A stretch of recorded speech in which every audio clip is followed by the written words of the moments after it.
Alrighty, gamers, it's been a hot minute since we have watched the explained. I actually don't think we've watched it on stream. I think I've only watched it off stream for a react. So we're gonna be watching the Every Pokemon Type Explained by Lockstin and I always get it confused.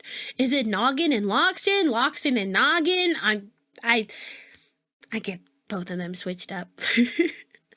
But I've watched the Poison type one, so we're gonna watch Steel type Pokemon, or not all Steel, whatever that means.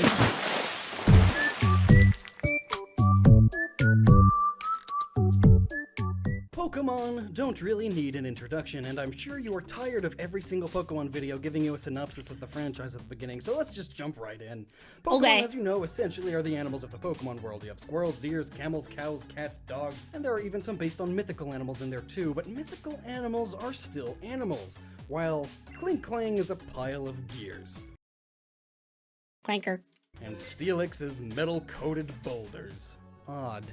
In fact, the whole Steel type, or Metal type in the card game, lineup of Pokemon seems strange. Steel isn't found anywhere in nature, it's a man-made thing. So where would so many Pokemon get steel coating and parts? Well, what if on these Pokemon it isn't actually steel? What if it's not steel, then what type of metal is it? For each Pokemon individually, that is. And that is exactly what a shiny hunt your baby side. Which one? Metal specifically are each Onyx got Clanker eyes. It's a Steelix. Man-made Pokemon is an interesting concept. The Dark type. This was to balance out the other types a bit. Steel was added to the typing of two Gen 1 Pokemon, Magnemite and Magneton, which previously were only Electric type. Steel-type Pokemon stand out from the crowded mass of Pokemon for having great defense against both physical and special attacks, and a large number of resistances. Also, they tend to be heavy and thus have low speed. Steel-type Pokemon are mainly inorganic in nature, some of them even representing robots and machines, which Magearna! Questions, but those are for another video. Out of all the Pokemon, there are only 5 pure Steel-type Pokemon as of Gen 7, and this is including Mega Evolutions. That's crazy. How old is this video? Jesus Christ, it's 8 years old! Holy shit! Clink Clang and Clink Clang. Yeah, let me turn up the volume. Sorry, my bad. Beautiful Pokemon. And then there's also Mega Aggron. So, 5. That's not very many. But there are plenty of Pokemon that mix Steel and another type. 47 of them to be exact. So in total, with our pure ones, we get 51. Electric types, so first, right? let's break these down into categories. For the first category, we're going to look at Pokemon that eat rocks or metal and then use the minerals they ingest to create its hard metal shell. Here we get the Aron line and the Ferroseed line. Aron is loosely based off of a Korean mythical animal named Bulgasari, a creature that eats metal and then grows in size, covering itself. Wait, that's actually really cool. I did not know that. That's really sick. The metal that it has ingested. Being that the Aron line eats rocks, perhaps common rocky metal specifically, and that its name is Aron, which pulls from iron, it is made very clear that this line is made of mostly iron, or similar top-level metals. Although they are not pure iron, as they can eat any metal they can get a hold of, even going as far as to eat train tracks, because that's what the Pokemon crazy. world needs. More train crashes. Thanks, Aron. Oh, no problem. But the combination of eating rocks and metal could be why they have rockier bottoms and insides and a more steel-like top shell. Steel, after all, is iron and carbon. This would explain the rock-steel typing too. And when Aggron Mega evolves, it loses the rock typing to become pure steel. And looking at it, yeah, now it has an Mega Aggron is so sick. Trading in all of the iron for more steel. The Ferroseed line is similar in appearance to a durian, a spiky fruit that tastes like lemongrab's butt and bread. They are known to absorb the iron in the cave walls durians. they stick to, forming bands around themselves to protect them from predators. Thus, both Ferroseed and Ferrothorn are covered in iron, especially given the name, since Ferro means to contain iron. Both of these Pokemon likely make their shells much like how turtles make their own shells, as an extension of their bones. Bones are made up of organic and inorganic pieces. In this instance, we are going to say their bones are inorganic, or at least the minerals the Pokemon ingest are inorganic, so therefore they are made from inorganic parts. Human bones are made up of collagen and hydroxyapatite. Hydroxyapatite. Hydrox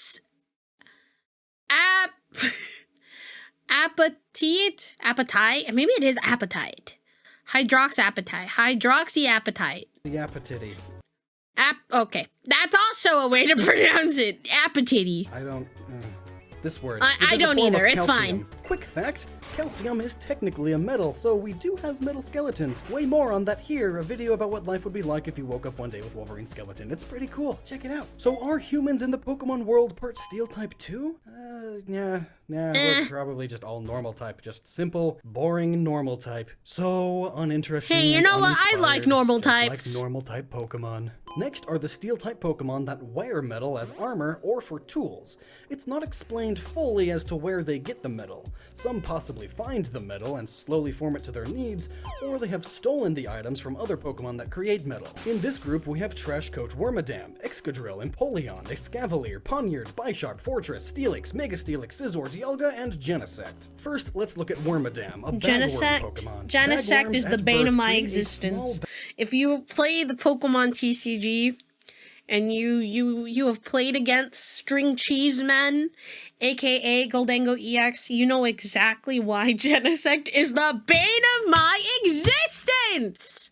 Bag that they hide in, and they cover it with local plant pieces, or really anything that they is think horrifying. Will be sufficient camouflage. The trash coat is what Wormadams in the city wear, and it looks like it is made up of VMAX Genesect was the bane of my existence. Honestly, same, but I was the one playing VMAX Genesect. For its size. Fiberglass can actually be stronger than sheet metal, along with the benefits of not rusting. And now is a really good time to cover something that I think more Pokemon fans really need to understand. Being a certain type of Pokemon doesn't mean that the Pokemon is that thing. Like how in this video, steel-type Pokemon aren't necessarily made of steel exactly, specifically steel. No, they're not.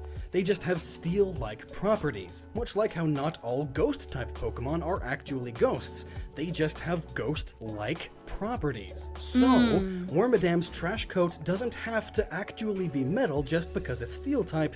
It just has to be hard enough. Hard as steel, so to speak. And thus, being like steel makes them steel-type. This logic also covers Fortress, another bagworm Pokemon whose Pokedex entry states that it has is that what it is? You know, shell. this whole time I've always been like, what is Fortress? Like, is it supposed to be like a piece of coral? Is it like a rock? Like, I never understood what like kind of Pokemon Fortress was. Like, I wasn't sure if it was like an animal or anything like that. I don't know. So hard as steel, but not actually steel. Until later, when later Pokedex entries state that its shell is steel, but then again that it's just hard as steel. This is why you don't let kids write out encyclopedias, so we don't really know about Fortress thanks to these darn kids. Moving on now. These darn kiddos. Is a bug-steel combo, which really only has a weakness to fire. This Pokemon gains its armor from a fellow bug named Shelmet. Excalibur is such a cool guy. Down to the lance weapons, and that also explains the name. This armor back in the day was made of some decent steel or iron. It is unknown as to why Carablast takes Shelmet's armor, just that it happens while trading. Something goes wrong and the two Pokemon gain the traits of the other. This is also the only way Escavaliers exist. They don't evolve in the wild, and need to be with a trainer trading it. So this armor being a strictly man-made material and designed to even look like a man-made material isn't too big of a stretch. Steelix and Scizor both gain their metal coats when they are traded while holding the metal coat item. This means at some point during the apparently magical trading process, the metal coat literally coats the Pokemon, though the Pokedex also states that Steelixes can form naturally. The iron that Onyx eats and the pressure deep underground cause it to gain a steel-like... Sometimes Steelixes, or do Onyxes just naturally form steel around itself? That is so interesting. Body harder than any other metal, even harder than diamond. Naturally speaking, chromium is the hardest metal, though the man-made steel is the hardest alloy. Being stronger than any metal means that Steelix must be some sort of hypersteel. But remember, it is only coating the Steelix. As for Scizor, its Pokedex entries state that its body has the hardness of steel, rather than being actually made of steel, but it does mention that its claws contain steel. Steel may be spread throughout Scizor's exoskeleton, but it's an alloy of sorts, mixing metal with your usual exoskeleton material. Dialga is a large dragon that controls and even created time in the Pokemon universe.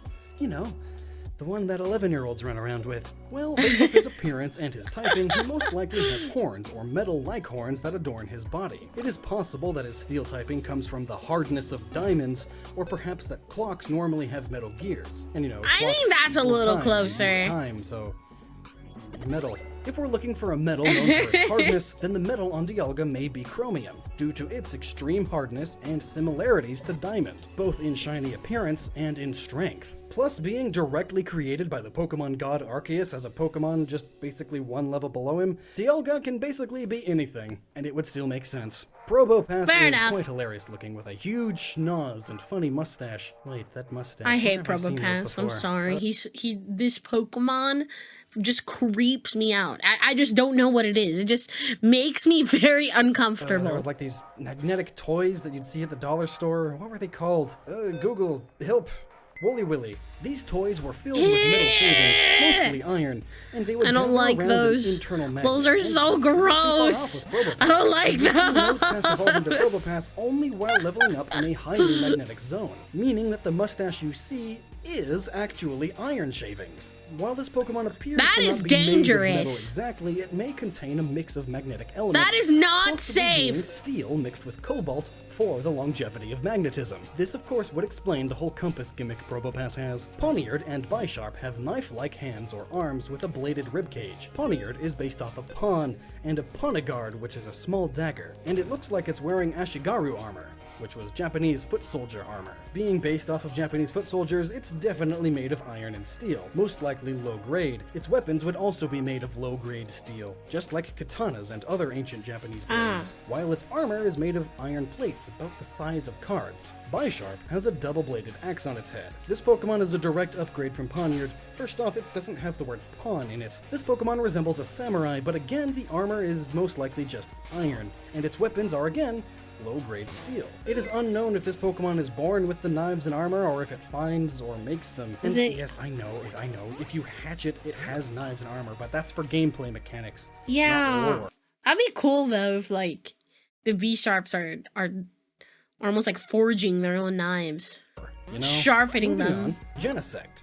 This poor creature was transformed from its normal extinct self into a weapon of mass destruction by Team Plasma. Much like Mewtwo, this Pokemon was made by science. It has an alloy exoskeleton that either replaced the exoskeleton of the Pokemon or covers it. It also had a large cannon attached to its back. Being a high-grade military weapon made by science, Genesect's armor is very likely to be made of high-grade reinforced titanium, or a high-grade titanium steel alloy. Titanium has one of the highest weights to strength ratios for metals. It also happens to resist corrosion and oxidization.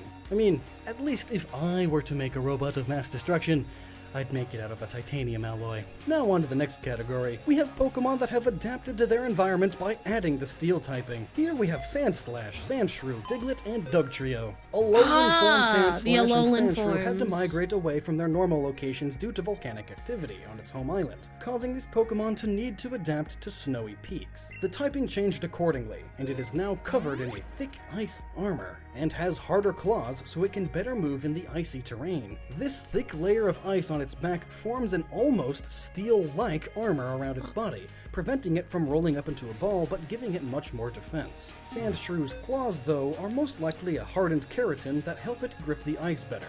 Keratin, of course, being normal claw material. When it evolves, though, Sandslash has large icicles upon its back. The icicles form when the metal spike beneath freezes. I've always preferred Alolan Sandslash over the regular Sandslash. It has much larger claws than its desert counterpart, and these claws are even hooked to help it climb icy cliffs. Hence, they have an ice axe-like design, thus have steel-like properties, but may still be made of hardened keratin. Alolan form Diglett and Dugtrio have small golden metal hairs that act as a sensor so they can communicate while underground, and that they use to These always have lovely hair. This hair is similar to Pele's hair, named after a Hawaiian goddess.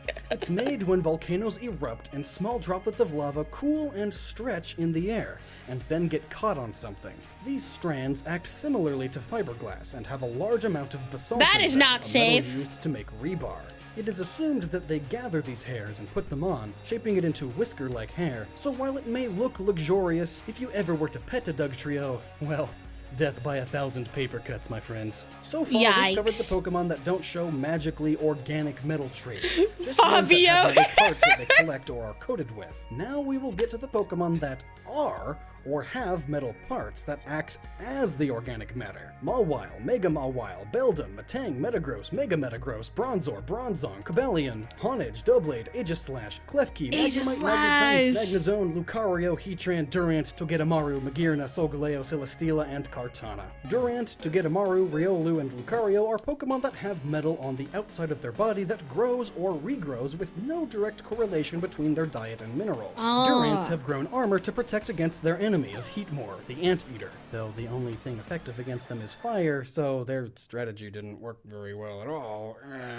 Though the thing is, Durant's diet consists of leaves and vegetation, and it would take a lot, and I mean a lot, of broccoli to get that much iron. Originally I figured that this must just mean that they have an iron-like exoskeleton, but no, it is directly stated that it is in fact steel armor. It is unknown if they make the armor grow around them or if they just coat themselves in it, so we'll just go with the safe bet of it's magically organic metal. And since organic metal doesn't actually exist, it can have the quality it wants. Yay, fiction. Same goes for Togedemaru. This small hedgehog Pokemon has metal quills upon its back. Look how adorable he is. The quills fall out and are replaced, just like normal hedgehog quills, and their diet consists of berries and plants, so again, there's no direct mineral transfers like the Aron line. He just grows them. Lucario don't really have a reason to be steel other than the iron spikes on its body. It is stated that Lucario has a heart of steel and an iron will, but those are intangible things. There are a few theories floating around. Togedemaru's from Alola? Yes! Skeleton. Though when you say the Japanese syllables backwards, his name is Orichalcum, an ancient mythical metal. He may use this mythical metal as a way to channel or conduct auras. This also comes from the pronunciation of Orichalcum. Orichalcum. Sphere? As in the aura, and it's the metal. It's a pun. It is a little bit of a stretch, but he is seen using the steel-type move Metal Sound in the anime by hitting his spikes together, so we do know for sure that his spikes are metal. So the spikes on Lucario could be steel or calcium. Mawile and Mega Mawile are Pokemon based off of Mega Mawile. Such a cool Pokemon. It's a two-mouthed woman. In the Pokedex entries, they state that the second mouth is an altered steel horn. What that means, I don't know. Was it a steel horn and then it became a mouth, or are the teeth steel? It could be much like the Aron line, and it gets minerals from the rocks in the caves that they inhabit. It is also possible that the typing she has is based on her appearance of a bear trap, or a steel trap. That is horrifying. This metal is going to have to be a type of steel, though, as it is stated as being strong enough to crush iron beams. And steel, of course, is stronger than iron. As for Jirachi, why is this I forgot Jirachi is a steel type. Well, Jirachi is based off of a shooting star, as it grants wishes, i.e. the psychic part of its type. Well, what are shooting stars? Shooting stars are normally meteors that are burning up in the atmosphere. Normally, the most spectacular shooting stars are the ones made of iron or nickel, as these are both very common metals that are found everywhere in space. I'm leaning a bit more towards nickel, since you can also throw a coin into a well and make a wish. Yeah? You know? Maybe? I don't know. Cobalion, or Cobalion, is described in Pokedex entries as having a body and heart. Wait, does anybody... Maybe because I've heard people say Cobalion so much. But has anybody actually pronounced it Cobalion? I've only ever said Cobalion. That is an interesting way of pronouncing that Pokemon's name. Oh my goodness. Of steel. It's glare. I've literally never heard anyone say it that way. Colt Lion. Cobalion. Yeah, I've always said Cobalion.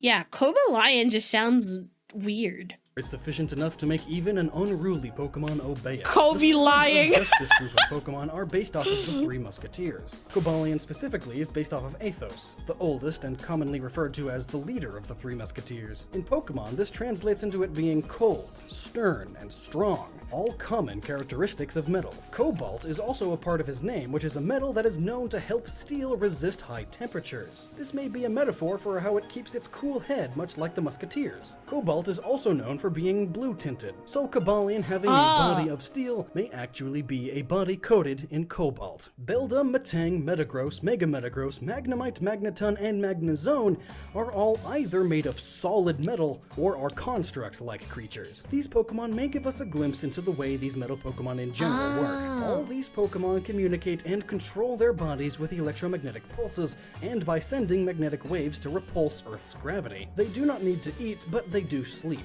perhaps to literally recharge. With magnetism being a large factor in these living constructs, they are most likely made of a very magnetic metal. It's hard to say what metal is the most magnetic, as magnetism is a force, but it's possible that the accents on these Pokemon are made of neodymium, iron, and boron. When these three metals are combined, they make a neodymium magnet. This is one of the strongest non-electromagnetic compounds, but the Magnemite line are electric type 2, so they could be made of silver, or alnico, a mixture or alloy of aluminum, nickel, and cobalt that is amplified with electricity. Pokemon that are similar are Honedge, Doublade, Aegislash, and Magearna. They are all metal objects or constructs my that beloved. are seemingly possessed by a soul, be it artificial or real, whatever that means. Magearna is stated as to having a steel body that was created 500 years ago. If that was 500 years ago today in our world, that would be only 1517, and steel has been found as old as 1800 BC.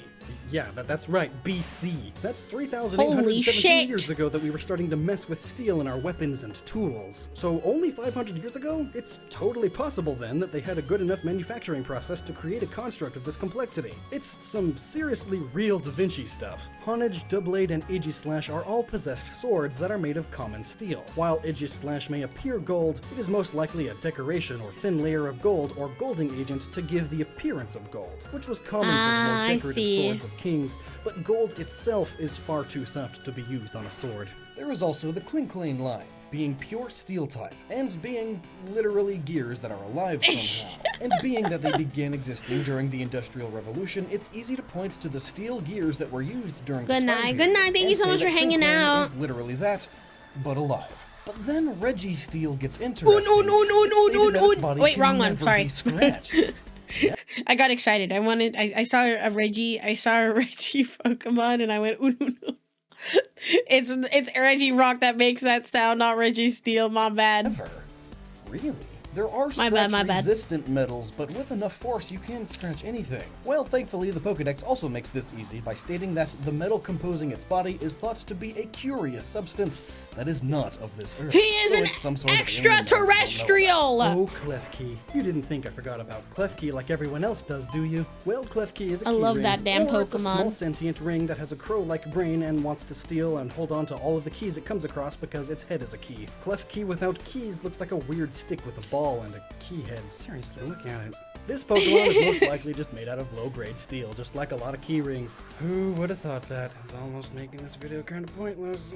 I thought it would be more interesting. But really, steel is such an integral part of our society that it's hard to base something off of metal and just have it not be steel or iron. Really, iron is just steel but less carbon atoms in between the bonds. The legendary Heatran is a molten pile of metal that lives in caves near lava tubes. Heatran is made of rugged steel as stated by his Pokedex entry, and actually isn't even molten anyways. Heatran can harden, but due to its internal body heat, it does melt in some spots. It actually has boiling blood even, so it is believed that it needs to stay near volcanic activity so that it wastes less energy just trying to stay alive. Solgaleo is the Pokemon representative of the sun, which confused some people as to why it's psychic steel type and not psychic fire, and the answer to that is an easy one. The sun, and stars in general, aren't fire at all. They're molten balls of gas and plasma, with some molten metals in there too. Mostly iron, in fact. In fact, some scientists believe that the sun isn't mostly hydrogen anymore, but instead is mostly iron. In fact, when the universe began, there were only a few elements, the ones at the top of the periodic table. But when a big enough star explodes in a supernova,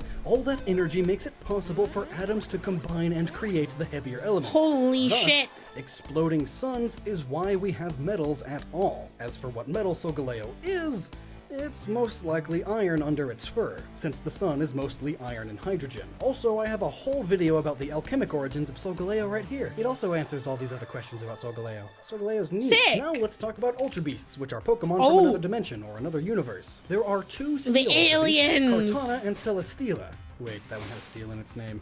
Well, I guess it's steel. That was easy. The name is pretty funny. It's Celestial Steel, and Stella, which is Latin for star. But looking at its Pokedex entries, maybe not. It is said to be able to take incredible heat as it shoots fire. It's also reminiscent of a rocket. NASA rocket nozzles are made out of stainless steel, but they can't actually take the heat that they need to, so they spray liquid nitrogen on the walls to keep it from melting. Even tungsten, the hardest metal to melt, still melts at 3,000 degrees Fahrenheit, which is 1650 C. That's 300 degrees Fahrenheit less than the engine makes. So instead of using expensive tungsten, they just use cheaper steel and cool it down. This Ultra Beast is most likely made of various space metals, or maybe it is tungsten, lined with a heat-resistant coating, and somehow it just doesn't get as hot. Kartana, though, looks like origami and is quite thin.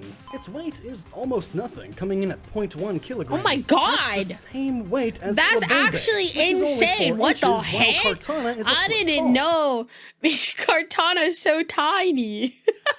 It is It's so still small, light. but still, this must mean it is crazy thin, or it is a very light metal. That's It looks like paper, insane. but paper isn't nearly strong enough for Kartana's feats, and also wouldn't give it the steel typing. It is possible that it is an aluminum-steel mix, or possibly only aluminum, sacrificing the rigidity of steel for the speed and lightweightness of aluminum. Or He's like a possibly piece of titanium foil. alloy mix to give it strength. It is said to be strong enough to cut a steel tower in one slice, though this leads me to believe that it is some sort of fictional alien metal that is able to shear down to a single molecular blade, kind of like obsidian. Still though, based on the science we know today, that is completely impossible. So, fictional alien metal it is. It does come from another universe. That was easy. For the next category, let's look at steel-type Pokemon that are known to not I be think made you're of thinking metal, but have the about characteristics of metal Archelodon. or strong as The metal body skyscraper parts. Meaning, Pokemon? like we mentioned earlier, these Pokemon are as hard as metal, but are not actually metal. Is it possible to make origami with aluminum foil? Skarmory, surprisingly, Probably. is not made of steel, or at least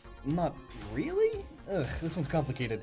It has steel-like wings that have become as strong as steel from healing the constant abuse that they receive in the nests that are made of briar bushes. Oh, hey, I just hatched and now I'm bleeding everywhere. Thanks for the amazing nest, Mom. But there is a bit of debate between the games, as some games like Silver, X, Soul Silver, and Fire Red state that they are made by the chicks living in thorns, so they heal constantly, making them stronger and stronger to the point of being feathers as strong as steel, while other games like Moon and Sapphire state that they are steel, but they can also fall off once they become damaged and regrow completely. People in That's ancient Alola strange. even used their feathers as swords, so it is steel. That's kinda or is it freaky, feather I'm as not gonna strong as lie. steel? Was it just feather that magically became as strong as steel by becoming literally steel? I suppose so, though I don't know how that's possible, but yeah, Yeah. there you go. Pokemon, yeah, fiction. And then they can just regrow the steel perfectly fine.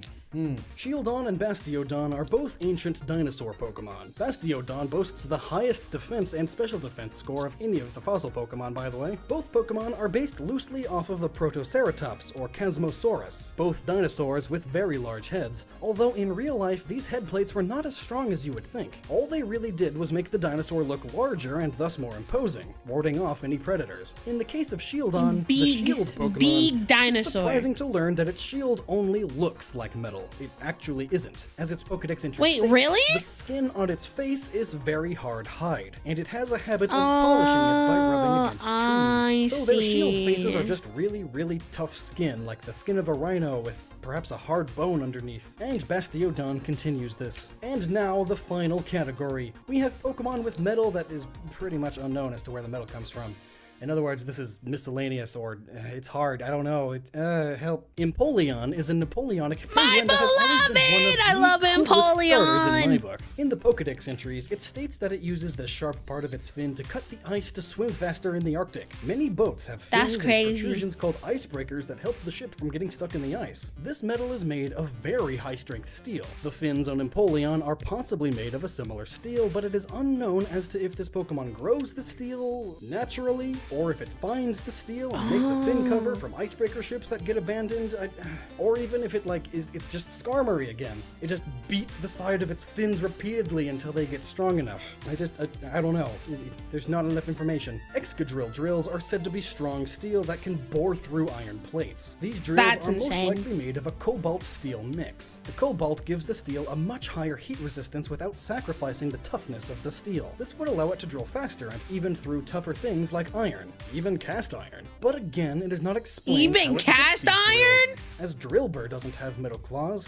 But it could be the same logic again with Skarmory, having used the claws so rapidly so much they became stronger and stronger, like a callus, and just eventually developed into this mixture. That is, of course, 100% theory though really I suppose that's what most of this video is. So now we know, or at least have an idea about what types of metal each of the steel Pokemon are, or at least what they should be. But the real question is, are these Pokemon really alive? I mean, some of them obviously are, but what about some of the They have not souls? so looking alive ones? Are there actual biological parts going through all this metal? What makes things living is actually pretty simple. Scientists have a list for this kind of stuff. Living things obtain and use energy. Living things grow and develop. Living things reproduce. Living things respond to their environment.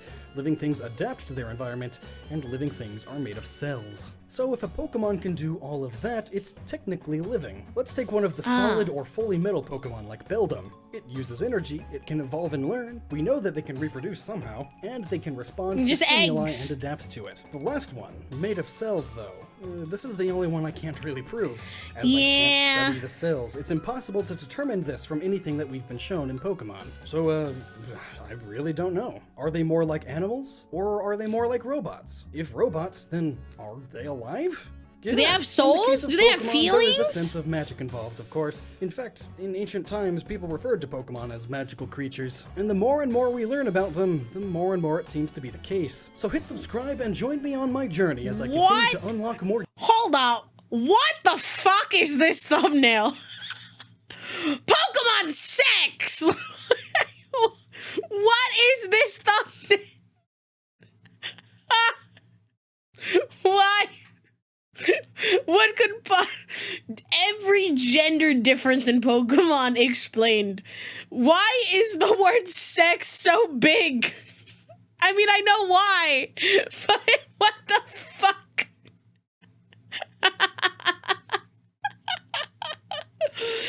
That is actually so funny. Oh, God.